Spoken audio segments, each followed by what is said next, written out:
はい、皆さんこんにちは。フィリピンアセットコンサルティングの家村です。今日はですね、こちらですね、私今マニラに来てるんですけども、こちらのね、チャイナタウンにあるですね、AB キャピタルさんのオフィスの方にお邪魔してまして、今日はですね、ジョビス副社長ですね、ちょっとですね、今日ご参加いただいて、最近のマーケットとかですね、これから今年どうなのかとか、ちょっともうちょっと中長期的にね、どんな感じになっていくのか、ちょっとその辺のねことをちょっと聞いてみたいと思います。Thank you, Joby-san, for joining our video. Thank you for coming, Itoshi-san. It's great to finally meet you. Yes. ジョビス副社長とは、毎週ね実はお会いしてるんですけども、オンラインで、会ってるので、今回初めてねお会いするという形になります。So could you introduce yourself first, briefly? Okay, I'm Jovis Bistan. I'm with AB Capital Securities. I've been with the firm, based on my estimates, I've actually lost count, Itoshi-san, but I would say I'm almost 3 decades with the company. I love the company, been loyal. For most of my tenure, I've been the head of research for the firm, and basically with expertise in economics and technical analysis. But before that, I was with another brokerage for 3 years, Dharmala Securities. So basically, almost all of my working life has been with the industry. Yes.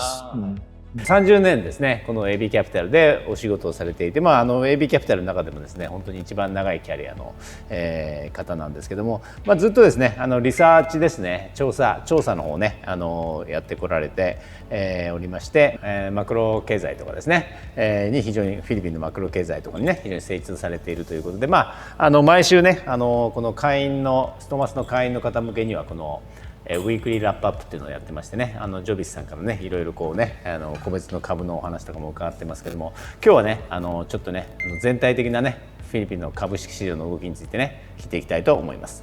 Okay, why don't we start? Sure. Question to you.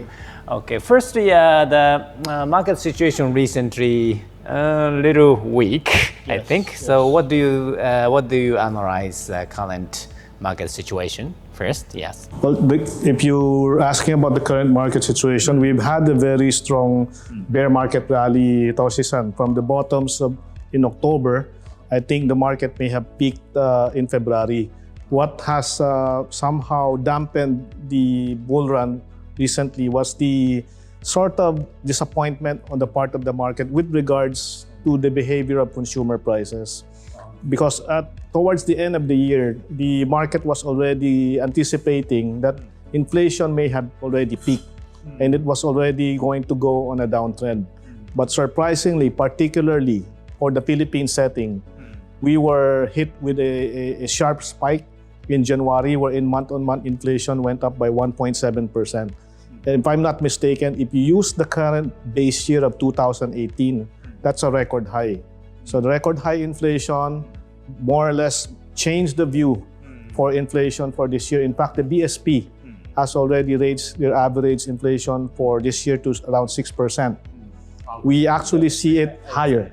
Thank you. ちょっと今ね、いろいろねお話しいただいてますけど、ちょっと今ですね、今聞いてるのはですね、現在のねフィリピン株式市場のね状況、ちょっとね今ダウントレンドになってると思うんですけども、その辺がどういうふうにね見てらっしゃるのかっていうお話を聞きまして、そうですね。今やっぱり全体的にですね、インフレがね高まってきていると。これはね世界的なインフレ傾向の中で、フィリピンのねインフレもlatest inflation data is 6%. The latest for January is 8.7. Now the BSP's full year average is around 6.3 or 6.4%. Okay. ということで、最近一番直近のねインフレ率ですね、1月これが 8.7% までねフィリピンも上がってますので、年間2022年年間通してだいたい 6% ぐらいということで、それをね、インフレを対峙するためにですね、フィリピンの中央銀行ですね、BSP ね、こちらの方もね今利上げをねしておりますので、そういった関係でちょっとね直近のね株式市場はちょっと弱含みになっているということですね。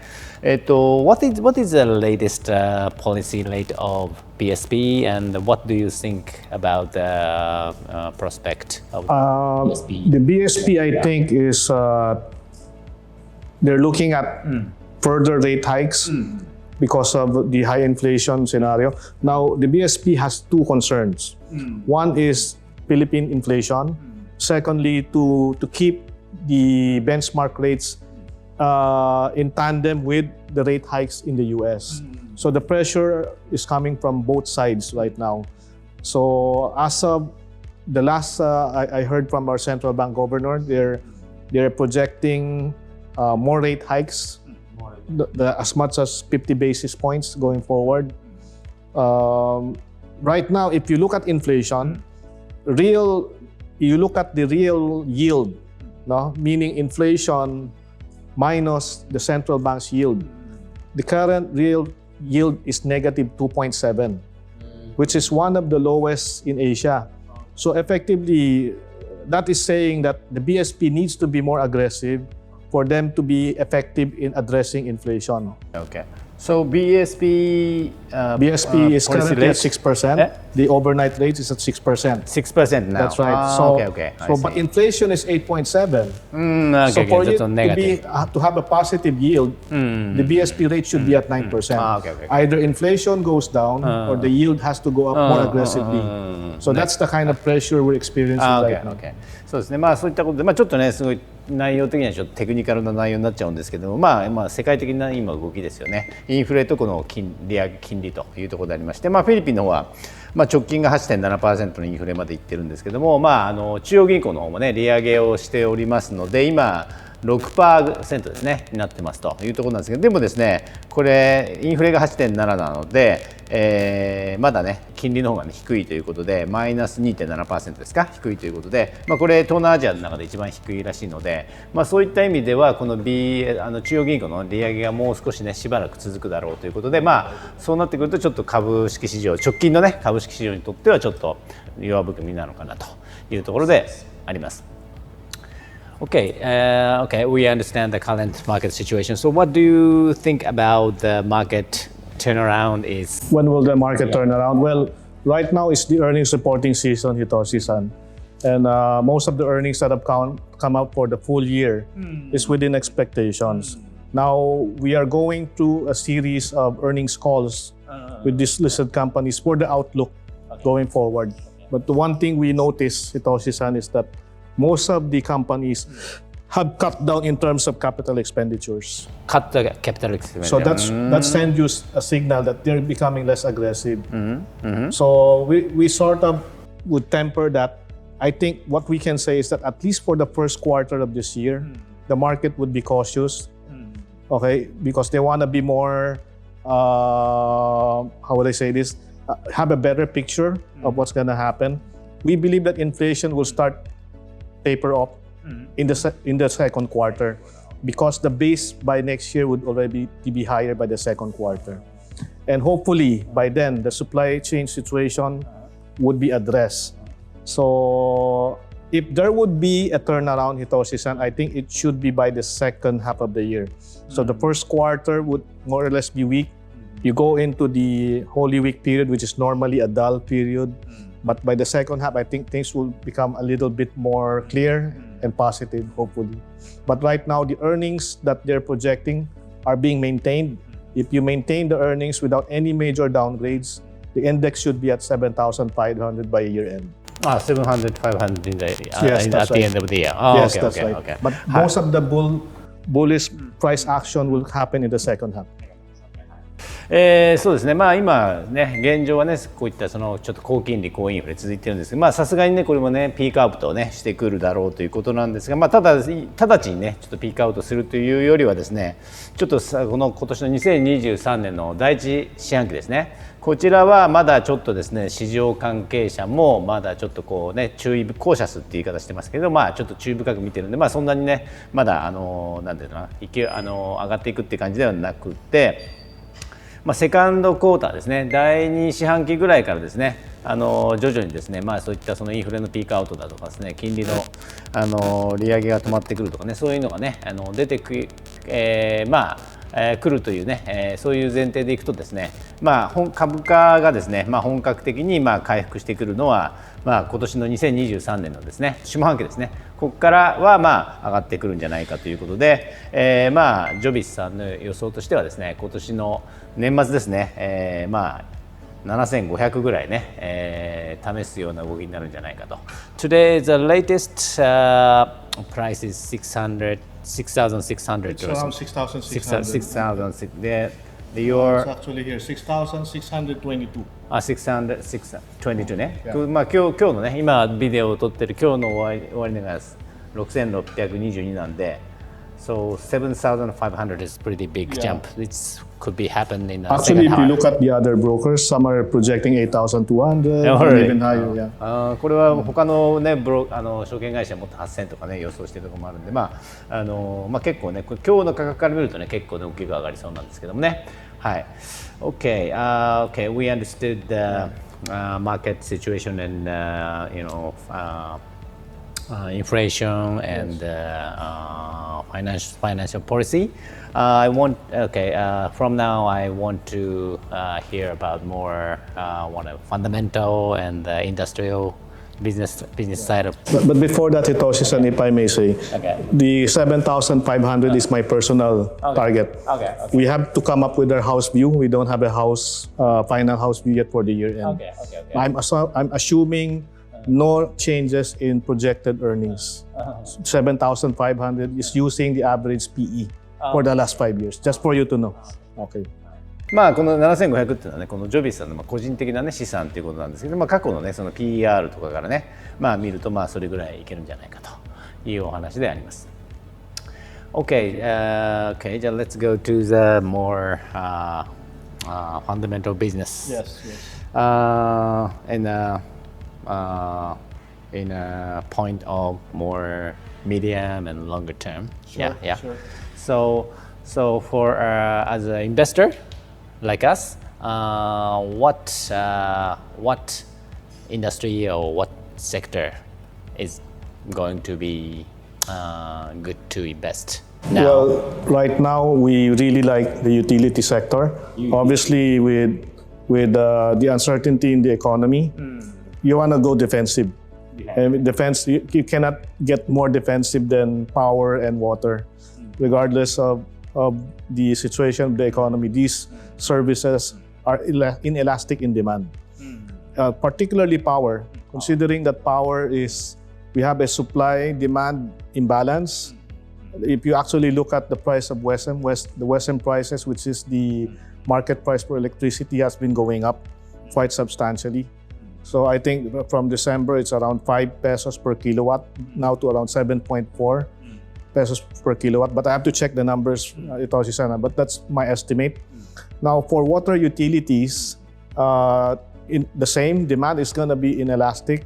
But the beauty with water utilities, Itoshi-san, this year, the water utility companies, Maynilad and Manila Water, are going to get a big break. They're getting a rate hike for the first time in so many years.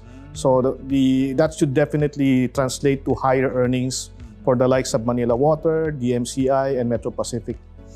Secondly, of course, with high inflation, okay. これからね、ここからもうちょっとファンダメンタルというかですね、どういう業界とかね、どういうセクターがいいんでしょうかという話に移ってきてるんですけども、最初に挙げてもらったのがですね、ユーティリティっていうところで、ユーティリティっていうのはその電気、水道、ガスみたいなねところなんですけども、よくディフェンシブ銘柄とかね、言われてる部分で、要はこういうちょっと経済環境とかね、市場環境が不安定な時でも継続的にね需要があるということで。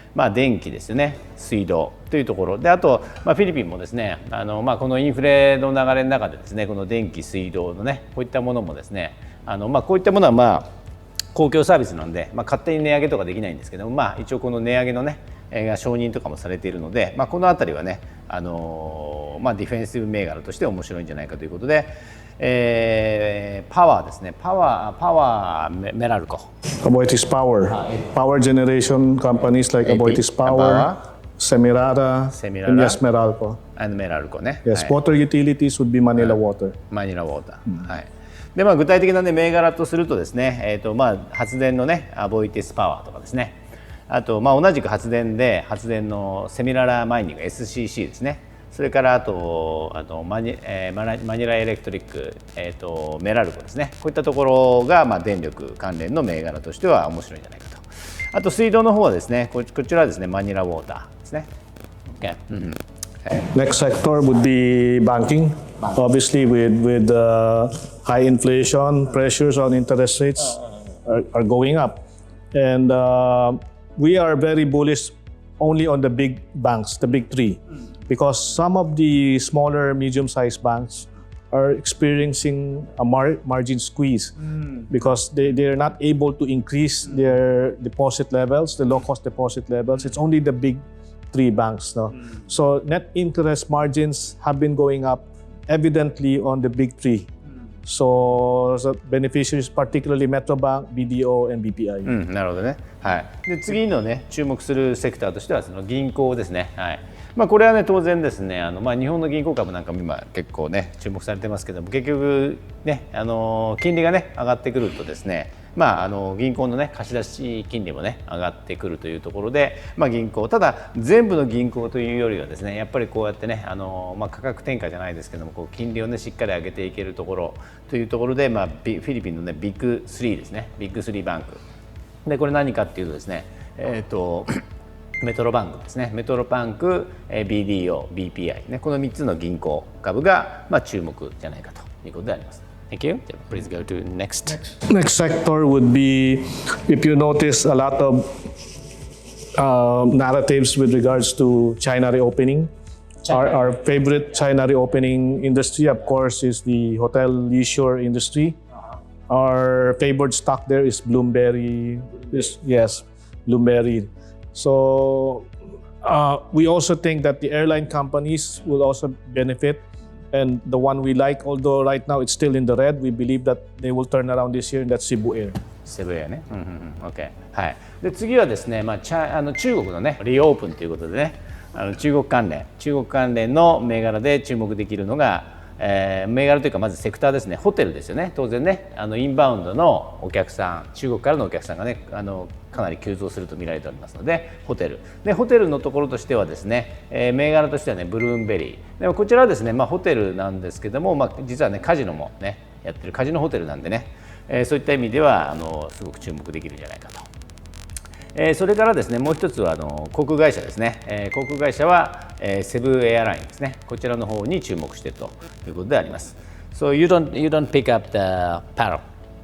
Well, PAL Hitoshi-san, as we've been discussing in the previous presentations we've been doing with you, we like stocks that are liquid, so there would be any liquidity discount. So you can get in and out more easily. We really prefer Cebu Air, which is more active. フィリピン航空もねあるんですけども、流動性の観点とかからね言って、セブパシフィックの方がいいんじゃないかというお話であります。That's right. If I recall correctly, also I think Philippine Airlines is in a bigger deficit than Cebu. That's my recollection, but I'm not sure. I have to check. そうですね。あとフィリピン航空はねすごくね大きな今負債がありますので、そういった関係もあってね、安定感とその流動性ということで、セブパシフィックの方がいいんじゃないかということであります。Okay, next sector will be commodities, Hitoshi-san. Yeah, again a China reopening angle. Obviously, with China reopening, demand for commodities like copper, nickel, and all the base metals are gonna increase. We're experiencing a little bit of a pullback right now, but eventually with the full reopening, demand should pick up. So that would be Nickel Asia for nickel. For precious metals, it's not necessarily related to the reopening, but of course with the China reopening, demand for jewelry will also go up from China and India, and also because of economic uncertainties, even geopolitical in nature, the best hedge would be gold. And we think gold is just going through a correction right now, but we're bullish on gold. And our alpha stock for gold is Apex Mining Corporation. APX. APX ね。Yes, Apex Mining Corporation. So 3 commodity stocks, it's nickel, Asia, Apex, and well, we like Atlas, but it's not that liquid, so we'll just stick with Nickel Asia and Apex Mining なる Corporation. ほど。はい。でこっち次はですね、いわゆるコモディティ関連ということで、これも中国のね、経済がこうね、また回復してくるっていう中で、中国からの需要がね、すごく大きくなってくると、いう関連なんですけども、具体的にはですね、それは銅だったりですね、ニッケルだったりですね。あと、ちょっとこれは実需とは違うんですけども、やっぱりこう経済が不安定な時は金がね結構変わるので、あと金ゴールドですね、この辺の銘柄ということでありまして、具体的な銘柄としてはですね、ニッケル関連でいうとですね、ニッケルアジアですね、はい、こちらになります。こちらニッケルアジアはですね、日本のねSumitomo have a pretty big partnership with Nickel Asia ですね。住友金属鉱山もね出資している、ニッケルアジアね、こういったところ、それから金とかね銅でいくとですね APX ですね、APEX ね APEX Apex マイニング、こういったところが注目できるんじゃないかということであります。Okay? So basically, those are the main ones. Okay, thank you. I want to ask you about many of our clients have a big interest in the telecom sector in Philippines. Telecom. So I want to hear about the telecom sector. Current situation, competitive strengths. So If you notice, Satoshi-san, most of the telco companies high dividend paying because the telecom sector industry in the Philippines is already matured. Meaning everybody already has a cell phone. So there's really very little growth in terms of the telco space. The growth is coming more on the data and for PLDT and Globe and Converge, they're growing that side of the business. But overall, it's already a mature industry in a way. And, mature in the mobile phone, but how about the fixed line broadband? Fixed line is basically dead. I mean, like everybody now in the Philippines uses Viber, or a lot of apps that you can communicate. Actually, when I call my mates or my kids, I don't call I don't even know my landline anymore. My landline number, to be honest with you. So that's the fad here in the Philippines right now. That's why these telco companies don't have much capex anymore. They would rather pay dividends because there's really little room for growth already. So the growth is really from a startup company like Converge.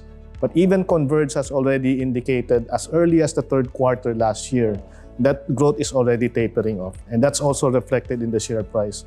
So unfortunately, I think if for your Japanese clients, you have to approach the telco stocks more as dividend stocks right now. There's really not much growth to talk about. That's right, yeah. なるほどなるほど。通信はね結構一見すごい良さそうに見えるんですけども、ジョビスさんの話だともう結構通信セクターはフィリピンにおいてもですね結構街はもう成熟しているんじゃないかと。実際確かにねフィリピンのね街というかですねフィリピンの人見てるとみんな当然モバイルフォン持ってね使ってますんでね、その辺ほとんどもう行き渡ってるんじゃないかというところですね。なので、成長性っていう意味では実はもうかなりね成熟しきっているところがありますねというところです。ただ一方で、ですね配当がね非常にいいと、逆に言うとですね、投資よりもね配当にお金が回ってくる、そういったね成熟してるからこそね配当が高いっていうそういう関連性になってくると思うんですけども、そういった意味でですね配当狙いというかね配当プレーをしていく上ではですねこの、通信セクターですねいいんじゃないかというところでありまして、具体的にはその PLDT ですねテルですねティッカーマークねとかあとグローブテレコムとかねそういった、ところですね。Do you have any information and something about the Starlink movement in Philippines? I read the news that the Starlink currently doing the business with a government agency, but is there any private company having a partnership? I think still early in the game. It's very hard, Hitoshi-san. You know why? In the Philippines, the gadget that you need to buy is worth 20,000 pesos or roughly around $500, no? Just $500 for that modem for you to be able to avail of the Starlink service. I think the service at 2,700 per month is quite competitive, but to shell out the initial capex of almost $500, that's where it would limit the market for Starlink, because most of the users here are the middle to low income, so it would only be limited to the higher end consumers. So that's the initial feedback that I can give you. So I think people would have a hard time shelling out 20,000 pesos. Yeah. なるほどね。はい。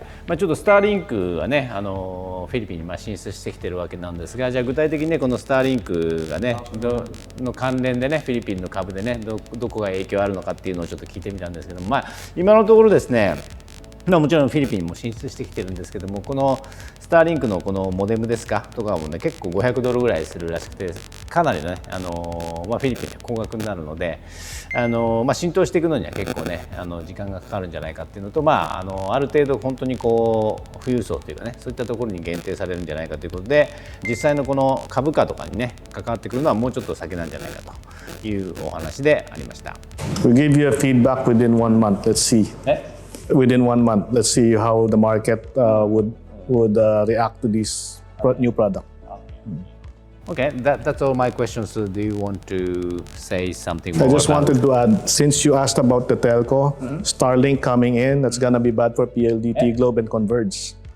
That's gonna be bad, of course. That's another competitor. Yeah.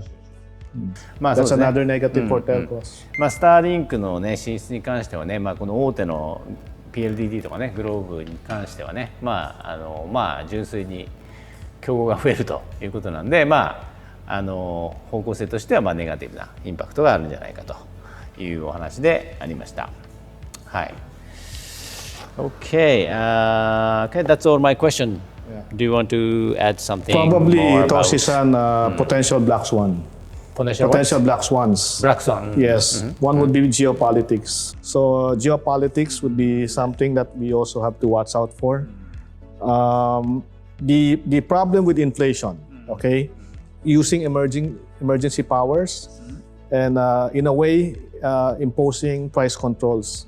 So anything that would affect prices that is not based on supply and demand would not be good for me. It's not going to be good for market. So these are things that perhaps we should watch out for.